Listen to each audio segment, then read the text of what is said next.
This is Right Around Australia, the story of Nevill Westwood and his Citroën Bubsie on Faith FM. In 2025, the incredible journey will be reenacting another incredible journey undertaken 100 years earlier by young Nevill Westwood, who accidentally achieved the record of being the first person to drive right around Australia. Here is the 12th and final part of his exciting story. Nevill obviously enjoyed the challenge of travelling through the desert, for in 1930 he and his brother Guy volunteered to travel to outback West Australia and collect money for the appeal. They spent 3 weeks on this trip and had many adventures. The two brothers set out with a car and motorcycle, along with all the other provisions they would need. They left Perth on the 8th of March and made their way to Paynes Find, an abandoned mining town where they spent the Sabbath.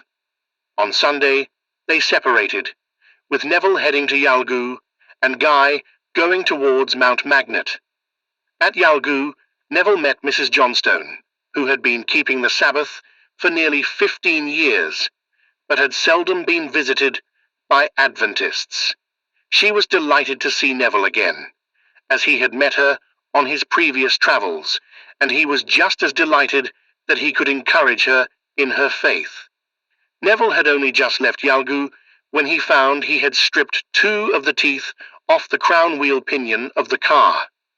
Afraid that it would give way completely, Nevill knelt in the dust and asked God to keep the part from breaking any further. He set out again, but the bumping and knocking noise continued. Nevill had just about decided to abandon the car and trudge the 50 miles to the nearest telegraph office when the noise suddenly stopped and the car ran smoothly. Nevill knew that the owner of the next station was away, so planned to bypass it, but he was impressed to visit the station anyway. He found the manager and showed him the Appeal magazine, but the manager was not at all interested. Nevill didn't give up. He mentioned his previous trip with Rudolf Schick, and the manager's attitude changed. He had read about the medical and dental work they had done. "Oh, I guess you had better put my name down for a $5," the manager said. Then he called all his men and told them about Nevill and his work, and they all donated £1 each. By the time the day was over, Nevill had collected £25, and best of all, had been able to witness to some of the influential settlers in the area. Nevill met up with Guy again, and from Meekatharra they faced 120 miles of a dusty, waterless track to Wiluna.